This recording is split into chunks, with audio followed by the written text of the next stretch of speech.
안녕하세요. 저는 한 번의 결혼 실패 후 재혼을 한 30대 후반의 여자입니다. 이전 결혼 생활에서 크나큰 상처를 받은 저는 이혼할 당시 다시는 결혼을 하지 않겠다 결심했습니다.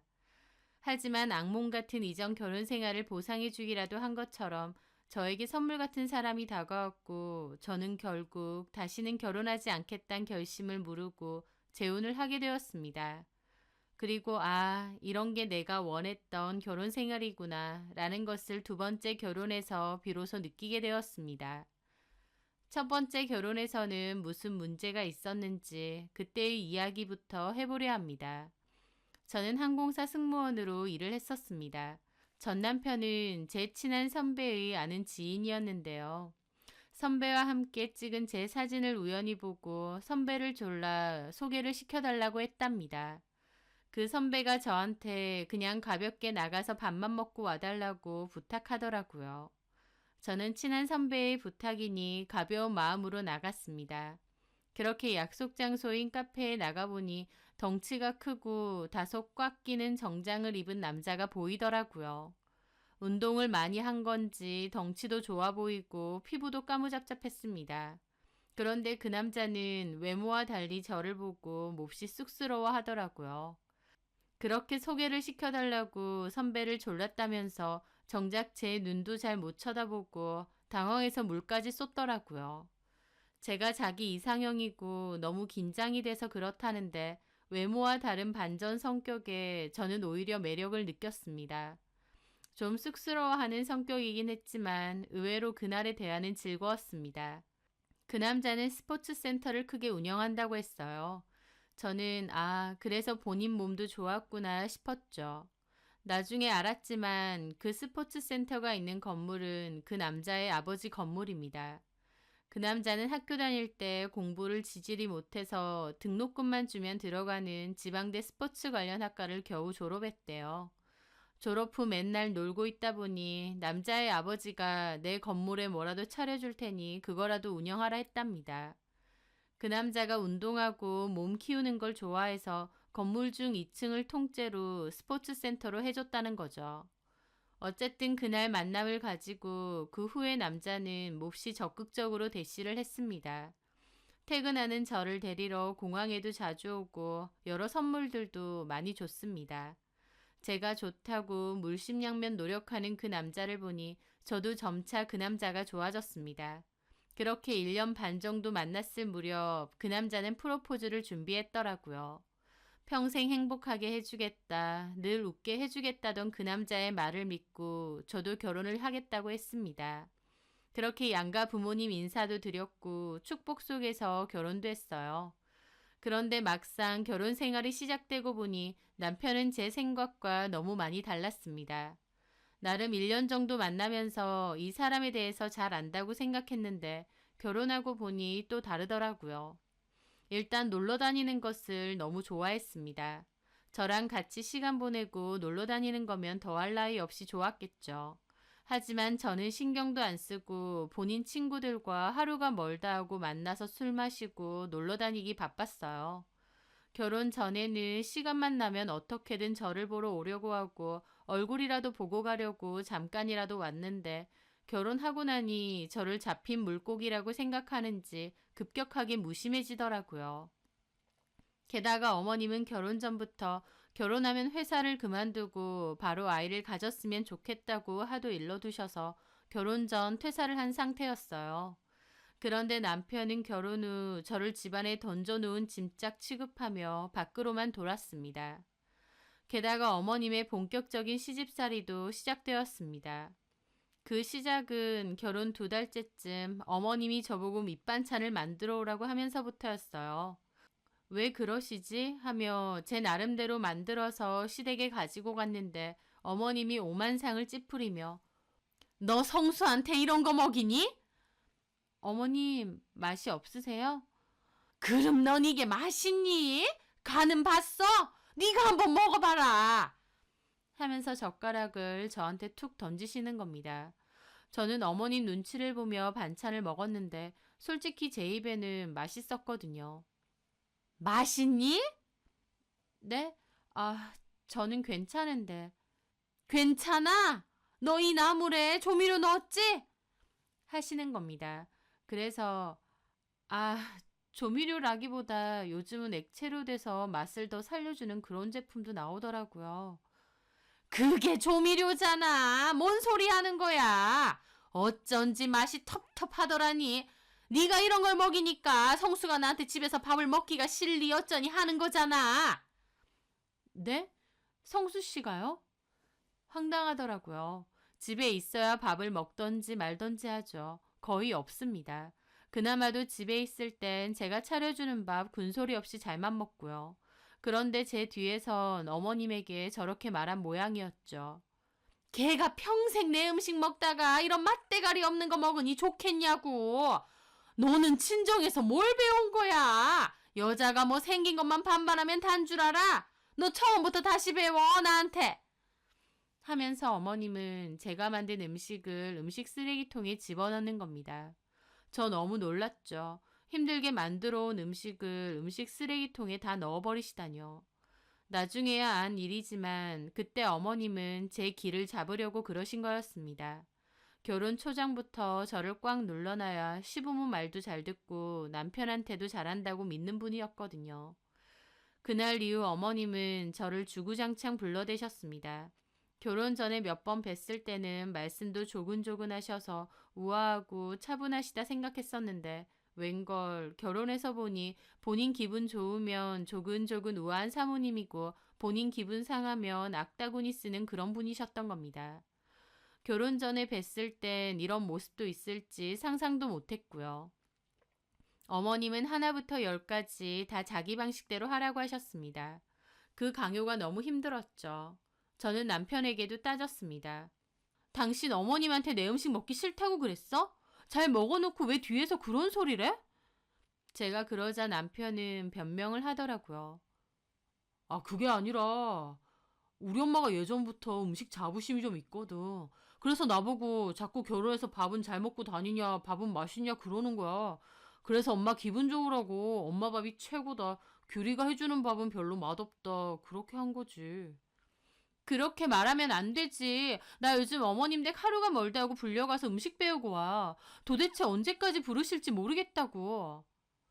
그럼 간 김에 배워와. 엄마 기분도 좀 좋게 해주고 적당히 비위 잘 맞춰주면서 자기 그런 거 잘하잖아. 서비스직에서 일해서. 근데 그건 그렇고 어제는 또 왜 안 들어온 거야? 결혼한 지 얼마 되지도 않은 사람이 툭하면 집에 안 들어오고 이거 얼마나 문제인지 몰라? 내 친구 경준이 알지? 걔가 여자친구랑 헤어졌대. 그래서 위로주 좀 산다고 그러다가 깜빡하고 걔네 집에서 자버렸지 뭐야. 하, 변명도 진짜 가지가지다. 제 말에 남편은 갑자기 표정이 바뀌더니 저를 노려보더라고요. 그 말투는 뭐야 남편한테? 뭐? 야, 솔직히 그런 것까지 내가 일일이 네 허락받고 가야 되냐? 뭐라고? 지금 말 다 했어? 우리 결혼했고 부부야. 집에 안 들어오는데 그런 말도 못해? 아이씨, 또 귀찮게 하네. 짜증나게. 뭐라고?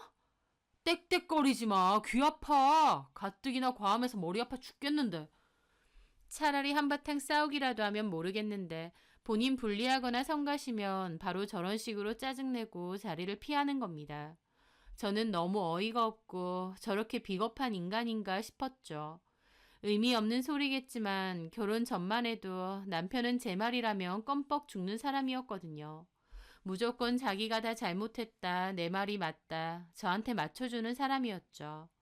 그게 그 남자의 성격이라 생각했는데 이제 와서 보니 그냥 상황만 회피했던 거고 깊은 대화도 못하는 사람이더라고요. 사람 자체가 한없이 가볍고 생각도 없고요. 결혼 전엔 몰랐느냐 하면 네, 몰랐습니다. 제가 어리석었던 거죠. 그저 저한테 껌뻑 죽고 자라니까 그게 전부라고 생각했던 겁니다. 하지만 이미 결혼했고 제가 할 수 있는 건 참는 것밖에 없었어요. 결혼한 지 얼마 되지도 않아 이혼까지 생각하고 싶지도 않았고 부모님께도 면목이 없었고요. 또 주변 사람들 입방아에 오르내리고 싶지도 않았습니다. 지금 생각해보면 제 행복보다 주변 사람들 눈이 무서워서 참았던 것 같아요. 그런 거 시간 지나보면 아무것도 아닌데 말이죠. 어쨌든 저는 어머님의 호출로 시댁에도 자주 가고 어머님도 저희 집에 자주 오셨습니다. 처음에는 음식 가지고만 얘기하시더니 나중에는 살림 전반에 대해서 알려주신다며 저희 집으로 오셨어요. 비싼 수업이라고 본인 스스로 말하시면서 살림에 대해서 배우라고 하셨습니다. 하지만 솔직히 어머님 없어도 저희 집 충분히 깨끗하고 저도 깔끔한 성격이라 부지런히 쓸고 닦는 편이거든요. 그런데도 어머님은 하나부터 열까지 본인 방식대로 따라하라고 강요하시더라고요. 제가 보기에 그냥 어머님은 당신이 유일하게 아시는 거 저한테 가르치고 싶어 하시고 저는 네, 어머님 대단하세요. 축혀 세워주길 바라시는 것 같았죠. 그런데 그런 건 저도 다 참을 수 있었습니다. 하지만 진짜 저를 힘들게 한 건 임신 타령이었습니다. 결혼 6개월 차가 넘어가면서 어머님의 임신 타령이 시작되더라고요. 우리 집이 없는 집도 아니고 자식을 낳아야 우리 갖고 있는 재산도 물려주고 그럴 거 아니니? 네. 그러니까 최대한 많이 낳아. 솔직히 네가 나이가 적은 편은 아니어서 결혼할 때 좀 걱정되긴 했다. 근데 워낙 성수가 너 좋다고 하도 그래서 허락했어. 성수야, 평소에 워낙 운동 많이 하고 몸 관리 철저한 애잖니. 너만 잘하면 돼, 너만. 얼른 떡두꺼비 같은 손자 좀 안겨줘라. 나도 그렇고 너네 시아버지도 오매불만 기다려. 어머님은 저런 식으로 압박을 잘하셨습니다. 하지만 제가 초조할수록 결혼 생활 1년 반이 지나도록 아이는 생기지 않았습니다. 제가 일부러 가임기에는 남편 못 나가도록 붙잡아두고 시도를 많이 했는데요. 그럼에도 번번이 실패하고 임신이 되지 않는 겁니다. 초반에는 당연히 자연 임신이 될 거라 생각했는데 시간이 흐를수록 안 되니 저도 초조해지더라고요. 그러다가 어머님이 저한테 그러시는 겁니다. 이번 달도 또 실패니? 네. 아휴, 내가 미친다. 아니, 남들은 잘만 하는 임신, 너는 안 되는 이유가 뭐야? 어머님은 100%제 잘못이라고 생각하시더라고요. 너 혹시 비행기를 너무 오래 해서 그런 거 아니니? 네? 비행기 오래 타서 몸에 문제 있는 거 아니냐고. 전에 보니까 비행기 탈 때마다 방사선인가 뭔가 엄청 나온다던데 너 그런 거 하도 맞아서 자궁이 좀 이상한 거 아니냐고. 하면서 저를 비난하시더라고요. 무조건 저 때문에 임신이 안 되는 건지 확실치도 않은 상태에서 저를 비난하시니 저도 너무 화가 났죠. 그런 게 어딨어요, 어머니. 제 동료 친구들도 그렇고 선배들도 다 아이 잘 낳고 살아요. 그럼 너는 왜 그러는데? 병원은 가봤어? 네, 아무 문제 없다고 하던데요. 확실해? 네? 문제가 없는데 왜 안 되냐고. 그 말에 저도 기분 상해서 그랬죠. 어머님, 왜 자꾸 저한테만 문제가 있을 거라 생각하세요? 성수 씨 문제일 수도 있잖아요. 성수 씨는 검사를 안 해봤으니. 야! 성수개가 무슨 문제가 있어, 내 아들이. 걔가 몸 관리하는 것만 봐라. 겉으로 근육만 키우면 뭐하나요? 술, 담배 기본에 전혀 속 관리는 안 합니다. 그런데도 어머님은 자기 아들 뭐라고 하는 건 부들거리면서 못 참으시더라고요. 어머님은 제가 가는 병원 못 믿겠다고 어머님 친구 며느리가 하는 병원에 가자입니다. 저는 어머님 아는 분 병원에 가고 싶지 않았어요. 차라리 모르는 사람이 낫지 부끄럽기도 하고요. 하지만 어머님이 하도 우겨대는 통에 결국 갔습니다. 그런데 거기서 제가 부분 쌍각 자궁이라고 하더라고요. 그 전에 제가 갔던 병원에서는 별말 안 해서 몰랐는데 어머님이 데리고 간 병원에선 그렇게 말을 하는 겁니다. 그런데 병원에서도 하는 말이 완전 쌍각 자궁 형태일 경우 자연 유산이나 조기 분만을 유발할 가능성이 있겠지만 저 같은 부분 쌍각 자궁일 경우에는 임신하는 데 문제가 전혀 없다고 하셨어요. 기능상의 문제도 없고 그냥 모양이 일반적인 모양과 조금 다른 것뿐이라고 하셨죠. 분명 그렇게 설명을 해줬음에도 저희 어머님은 자궁 기형이라는 말에 완전 꽂히셔서 저를 잡기 시작했습니다. 이럴 줄 알았다고. 네 자궁이 기형이라서 애가 안 생기는 거라고요. 미치겠더라고요. 저는 너무 억울해서 남편에게 너도 병원 가서 검사 받아보라고 했습니다. 나는 기능적으로 문제가 없는데 모양 가지고 어머님이 저 난리를 피신다. 당신은 왜 검사도 안 해보고 나만 이렇게 당해야 되느냐고요. 남편은 자기가 왜 그딴 검사를 해야 되느냐고, 어쨌든 자궁 모양에 문제가 있으면 임신이 안 되는 이유는 저한테 있는 거 아니냐 그러더군요. 저는 그렇게 말하는 남편에게 정말 정 떨어지고 같이 살기도 싫어졌습니다. 내가 무슨 임신해 주려고 결혼한 것도 아니고 하루가 멀다 하고 닥달하는 것도 미칠 지경인데 남편이라는 놈까지 저렇게 하니까요. 저는 이혼하자고 했습니다. 그런데 남편은 이혼 못 해준대요. 왜 못 해주냐니까 하기 싫대요. 결혼하는 과정이 얼마나 피곤하고 힘든데 기껏한 결혼을 깨겠느냐고요. 저를 사랑해서 이혼을 못 하겠다는 게 아니라 그냥 귀찮고 성가셔서 하기 싫다는 게 보이더라고요. 저도 더 이상은 못 살겠다고 했고 어머님에게도 이혼하겠다 했습니다. 어머님은 애도 못 가지는 주제에 뭘 잘했다고 먼저 이혼 얘기를 하느냐 하더라고요. 저는 이렇게 살고 싶지 않다고, 그럼 애 잘 가지는 새며느리 얻어서 사시라 했습니다. 그렇게 저는 제 짐 싸서 친정으로 왔고 이혼 소송을 시작했어요. 남편은 처음엔 이혼 못 해주겠다 버티다가 나중엔 갑자기 마음이 바뀌어서 이혼하겠다 하더라고요. 제 입장에선 어쩌든 이혼만 해주면 됐기에 그렇게 협의이혼으로 갈라섰습니다. 그러다가 이혼 후 얼마 뒤 알게 되었어요. 남편에게 여자가 있었다는 사실을요. 기가 막히더군요. 애초에 남편을 소개해준 선배로부터 들었는데 전 남편은 이혼 후 1년도 안 돼서 그 여자랑 재혼한다고 했답니다. 심지어 그 여자가 임신까지 했다네요. 선배는 저한테 정말 미안하다고 했지만 내가 선택한 결혼인데 선배가 뭐가 미안하냐, 괜찮다고 했습니다. 그리고 나도 보란 듯이 잘 살 거라고 했죠. 그 후 저는 과거 승무원이었던 경력을 토대로 한 중견기업의 대표이사 비서직으로 일을 시작하게 되었습니다. 모시고 있는 대표님도 몹시 점잖고 젠틀하신 분이었고 부하 직원들에게도 깍듯한 분이셨죠. 비서인 저에게도 늘 예의 있는 말투로 부탁하듯 말씀을 잘 하셨어요.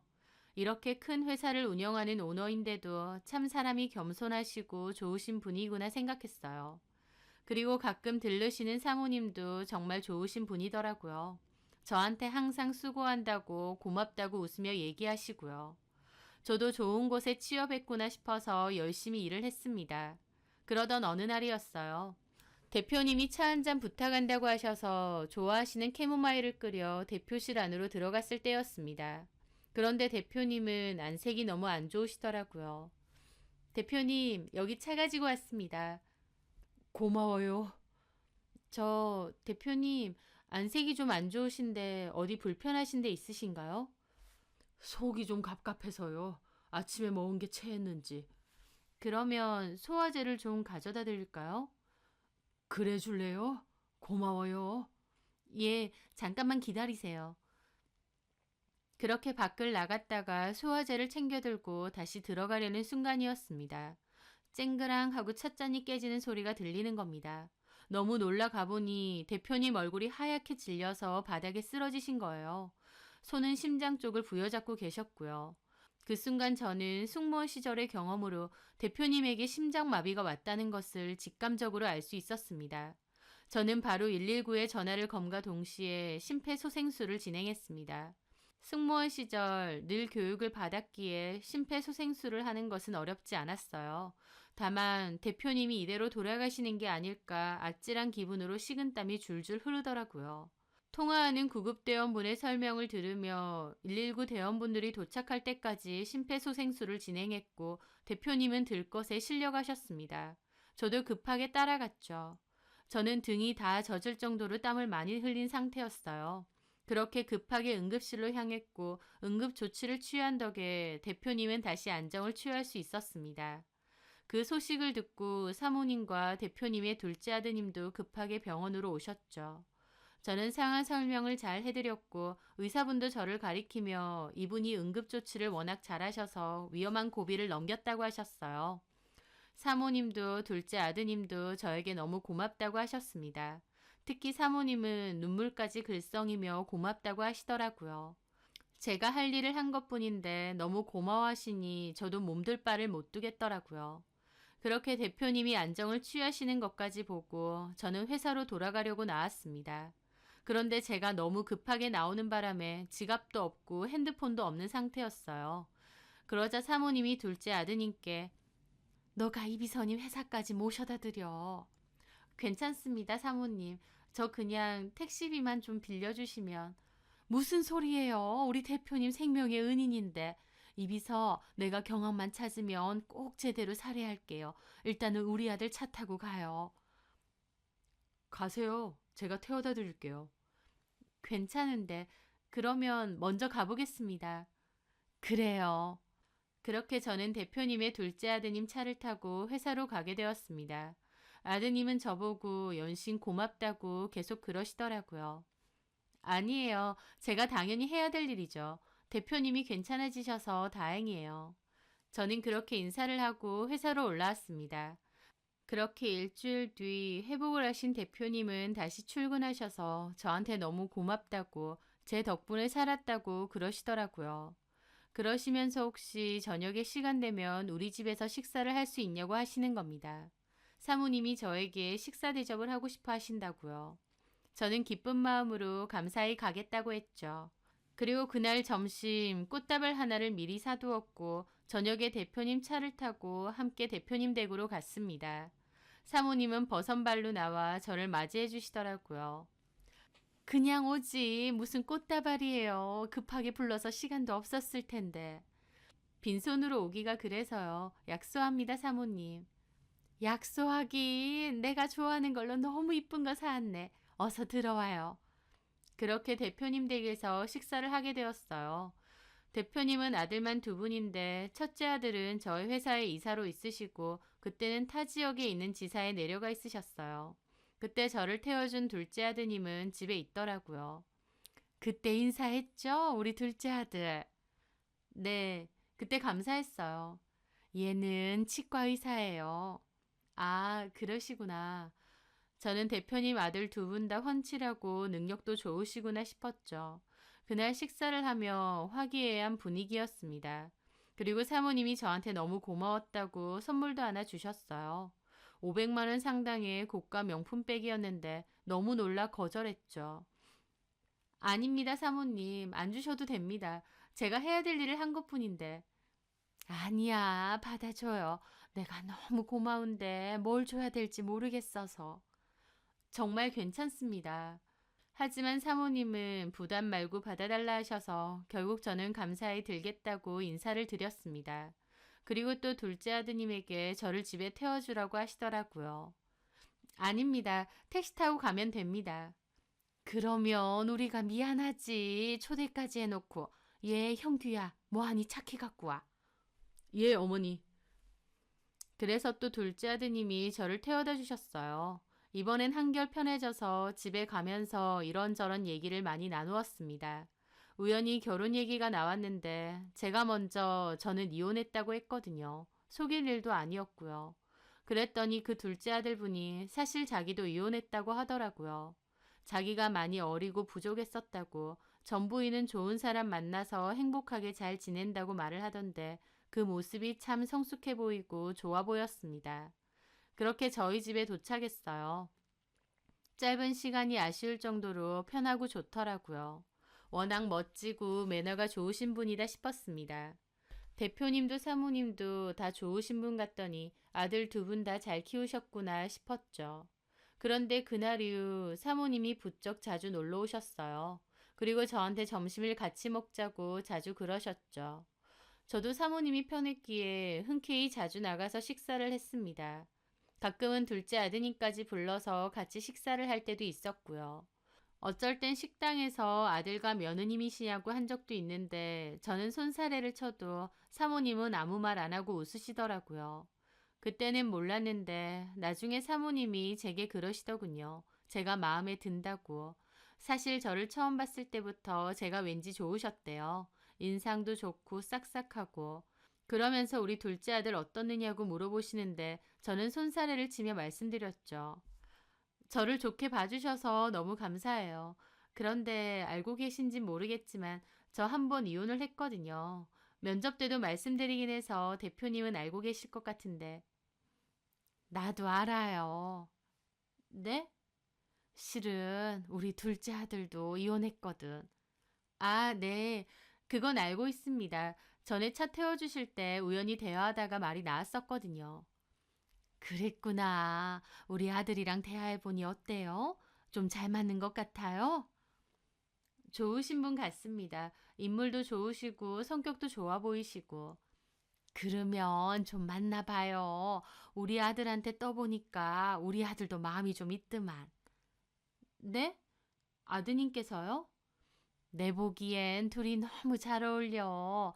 같은 상처 있는 사람들끼리 위로도 해주고 그러면 좋잖아요. 부담 안 줄게요. 그냥 가볍게만 만나봐요. 제 입장에선 이해가 안 됐습니다. 대표님 둘째 아들도 이혼남이긴 해도 인물 좋고 직업 좋고 집안까지 좋아서 솔직히 마음만 먹으면 얼마든지 초혼 상대로 결혼할 수 있으실 텐데요. 근데 이혼까지 한 평범한 저를 이렇게 마음에 들어 하신다는 게 놀랍더군요. 하지만 대표님과 사모님의 적극적인 주선으로 둘째 아들분과 저는 만나게 되었습니다. 그 둘째 아들분도 한 번의 상처가 있기에 몹시 신중하고 조심스러운 분이셨고 저도 그랬어요. 하지만 만날수록 참 좋은 사람이라는 것이 느껴지더군요. 만날수록 더욱 그 사람이 좋아졌습니다. 전 남편과는 정반대의 성격에 조심스러운 편이지만 저는 그 모습이 오히려 좋더라고요. 그렇게 저희는 2년 정도 만나오다가 재혼 이야기까지 오가게 되었습니다. 사모님은 저를 처음 봤을 때부터 왠지 가족이 될 것 같았다며 환영해 주시더라고요. 아무것도 해올 것 없고 몸만 오라고 하셨어요. 그렇게 저는 한 번의 상처를 딛고 재혼을 하게 되었습니다. 저도 재혼 결정을 하기까진 수많은 고민이 있었어요. 결혼하면 또 다른 사람처럼 달라지지 않을까, 내가 또 잘못 판단하는 게 아닐까 하고 말이죠. 하지만 그 남자에 대한 제 마음도 너무 컸고, 이번엔 행복하게 잘 살 수 있을 거란 믿음이 컸습니다. 그렇게 저희는 재혼을 했어요. 고민이 무색할 정도로 재혼 생활은 너무 좋았습니다. 당연히 살면서 부딪히거나 다툴 일도 있었지만 무조건 회피하던 전 남편과 달리 지금의 남편은 차분하게 대화로 풀어갔어요. 어른스럽고 생각이 넓은 사람인데다 이해심도 많았죠. 좋은 사람 옆에 있으면 저까지 좋은 사람이 되는 것처럼 저도 남편이지만 좋은 점은 많이 배우게 되었습니다. 서로 애정 표현도 많이 하고 시간도 많이 보내고 참 행복하더라고요. 이런 게 내가 원했던 결혼 생활이구나 싶고요. 이제는 시부모님이 되신 대표님과 사모님은 저에게 더욱 잘해주셨습니다. 저를 예뻐해 주시고 잘 챙겨주시더라고요.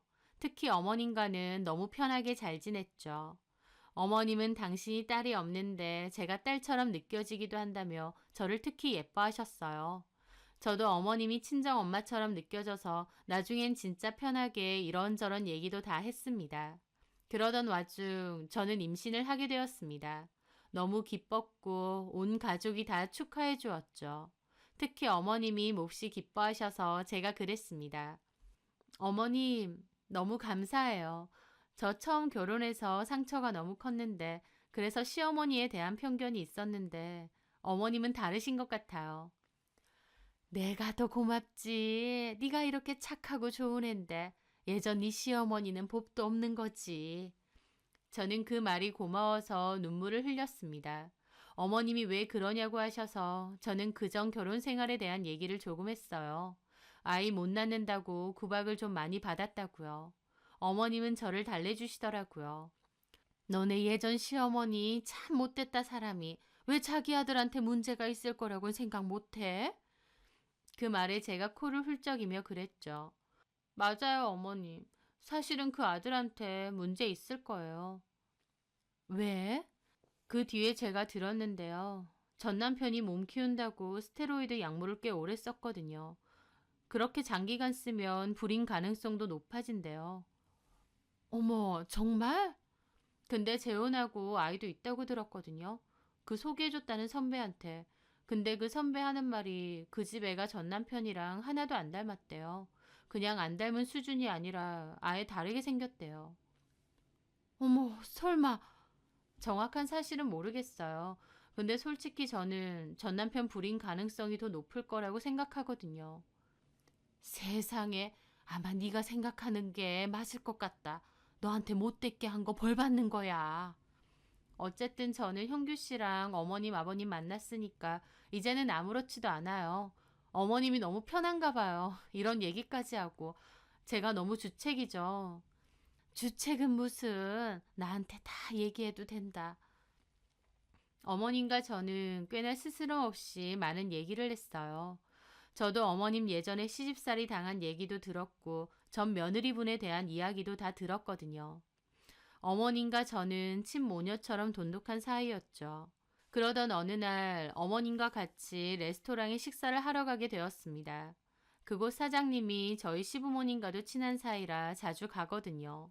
어머님과 이런저런 얘기를 하다가 잠깐 화장실에 갔다 온 저는 어머님 옆에 서 있는 한 여자를 보고 너무 놀라 몸이 굳었습니다. 왜냐면 그 여자는 뜬금없게도 전시모였거든요. 저희 어머님과 무슨 친분인지 전시모가 옆에 서서 얘기 중인 겁니다. 갑자기 전시모를 만나니 몸이 뻣뻣하게 굳는 것 같았죠. 그런데 어머님과 전시모가 아는 사람인가 싶어 더욱 놀랐죠. 제가 다가가니 어머님 옆에서 얘기를 하던 전시모도 몹시 놀라더라고요. 어머, 이게 누구야?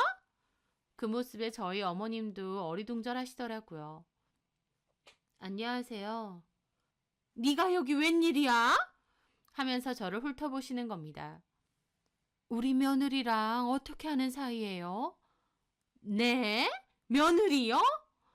전시모 눈이 튀어나올 듯이 놀라 저를 보더군요.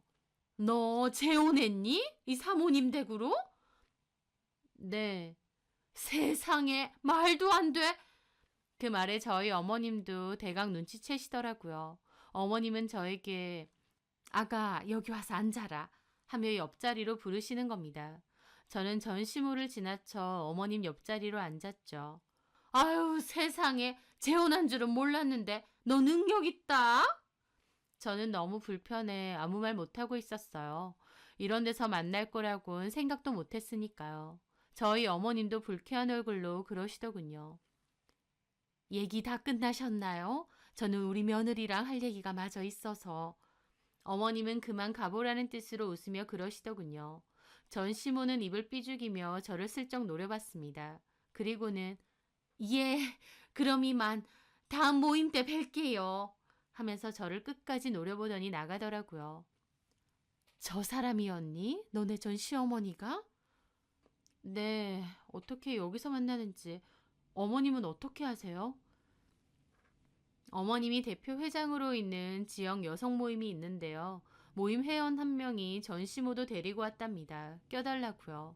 아직 완전히 회원으로 받은 것도 아닌데 모임에 자꾸 온다고 하더군요. 그 모임은 지역 발전을 위한 봉사활동도 하고 친목도 도모하는 모임인데 모임 회원분들 모두 꽤나 자산가분들이시고 지역 유지분들이시거든요. 그래서 인맥 때문에 들어오고 싶어하는 사람도 많은데 전시모도 그중 한 명이라고 하더라고요. 새삼 세상이 좁구나 싶기도 했죠. 어머님과 전시모가 안다고 생각하니 저도 왠지 불편한 마음이 더 들었습니다. 그런데 그날 레스토랑 앞 야외 주차장에서 전시모를 또 마주치게 되었어요. 어머님은 화장실 갔다 오신다고 해서 저 혼자 기다리고 있는데 전시모가 나오다가 저를 보고 다가와서 시비를 걸더군요. 이야, 너 능력 있다. 어떻게 그 회사 며느리 자리로 재혼하니? 저 사모님이 너 재혼인 거 알아? 혹시 속였니? 허, 저기요. 그쪽이랑 저랑 이제 아무 사이도 아닙니다. 말 함부로 하지 마세요. 뭐야? 부잣집 시집 갔다고 콧대 높아진 것 봐. 야, 저 집에서 너 애도 못 갖는 거 알아? 우리 아들은 결혼한 거 알지? 네가 못 갖는 애도 우리 며느리는 척척 낳아주더라. 어쩌라고요? 제 알 바 아니잖아요. 가던 길 가세요. 어머, 막대 먹은 것 봐. 저 사모님은 너 이런 거 아니? 그때 저희 어머님이 다가오셨습니다. 저희 며느리한테 뭐라고 하셨어요? 예?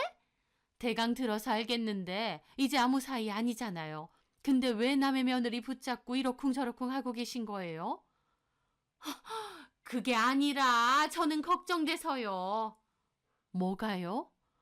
얘가 어떤 앤지 다 알고 결혼시킨 거 맞으세요? 저희 애가 어떤 앤데요? 자궁 기형이잖아요. 애도 못 갖는. 그 말에 저 열이 확 받더라고요. 이 아줌마가 진짜 미쳤나 싶었죠. 그런데 저희 어머님 흥분도 안 하고 웃으면서 우아하게 말하시더라고요. 우리 며느리 임신 9주차예요. 기특해서 오늘 맛있는 밥 사주려고 부른 거고요. 예? 아니, 자궁이 기형인데 무슨 임신을? 저기요, 함부로 기형이니 뭐니 그딴 말하지 마세요. 우리 며느리가 뭐가 기형입니까? 병원에서도 아무 문제 없댔는데. 2년 가까이 임신 안 됐거든요. 근데 지금은 됐잖아요. 그러면 아마 대개하더니 문제 아니겠어요? 저기요, 내가 사모님 해주니까 정말 우리 아들 이미 애도 있거든요? 그 말에 옆에 있던 제가 코웃음 치며 그랬죠. 네, 축하드려요. 그토록 원하던 떡두꺼비 같은 손주 생기셨네요. 근데요, 아줌마들 몸 키운다고 스테로이드 약물 장기 복용한 거 아세요? 뭐? 뭐? 제가 듣기론 그거 장복하면 불임 가능성이 몹시 높다고 들었거든요. 그리고 듣자 하니 그 애가 이성수랑 아예 안 닮았다면서요. 뭐야? 이게 미쳤나? 너 그딴 말 하는 저희가 뭐야? 전시모가 눈이 돌아서 사태질하며 따지려고 하자 저희 어머님이 막아섰습니다. 어따 대고 남의 며느리한테 삿대질이야. 방금 당신 며느리 하는 말 못 들었어? 그럼 직접 확인해 보면 되지. 뭐야? 내가 확인해 보고 아니면 어쩔 건데? 아니면 다행인 거고 잘 키워. 뭐가 어째? 그렇게 야외 주차장에서 소란이 일자 레스토랑 사장이 급하게 주차장으로 오더라고요. 사모님, 저희 어머니 매니저에게 그랬죠. 강 사장님, 손님 좀 가려받아야겠어요. 아, 죄송합니다. 어머, 기가 막혀. 야, 너는 뭐가 죄송해? 야, 손님 말씀이 지나치시네요. 그만 가주세요. 다시는 저희 매장 오지 마시고요. 뭐야? 어머님 코웃음 치며 제 차에 올라타셨어요. 그리고 저희는 속 시원하게 떠났습니다. 그런데 얼마 뒤 저는 선배로부터 놀라운 말을 듣게 되었습니다. 그날 저랑 어머님이랑 한바탕 했던 전시모가 뭔가 찜찜했는지 진짜 손주를 상대로 친자 확인을 했던 모양이었죠. 제 생각엔 아마 시모도 뭔가 찝찝했을 것 같은데 저랑 어머님 얘기 듣고 확인을 해봐야겠다 싶었던 것 같아요. 그래서 결과는요. 네, 그 아이는 정말로 전 남편의 친자가 아니었다는 겁니다. 충격받은 전 남편은 병원에서 검사를 했는데 정말 너무 오랜 기간 스테로이드제 복용을 해서 거의 무정자증인 상태였다고 했습니다. 전 남편의 문제가 맞았던 거죠. 그 집 완전 뒤집어졌다고 하더라고요. 그런데 그 여자도 보통 여자는 아니라서 집안에 있던 돈이랑 금괴까지 들고 날랐다고 했습니다. 전 남편이 금 재테크를 한다며 금을 집안에 많이 모아두었거든요. 그거 싹 들고 아이랑 날라서 경찰에 신고했다고 하더라고요. 선배한테 전해 듣는데 얼마나 기가 막히고 웃긴지 직접 그 꼴을 두 눈으로 못 봐서 아쉬울 지경이었죠. 저는 이 일을 어머님에게도 전했고 어머님도 너무 꼬셔하시더라고요. 그렇게 시간이 흘렀고 저는 3월 출산을 앞두고 있습니다. 한때 그토록 염원했던 아이. 그때는 왜 그렇게 아이가 안 생길까 힘들었는데 이제 와서 보니 이렇게 축복받으며 행복한 가정 속에서 태어나려고 천천히 왔나 봅니다. 늘 감사한 마음으로 시부모님께도 잘하고 남편에게도 잘하면서 살려고 합니다. 특히 언제나 제 편인 어머님에게 잘하고 살고 싶어요. 그게 저에게 온 행운이자 행복을 잘 지키는 일이니까요. 제 사연 들어주셔서 감사합니다.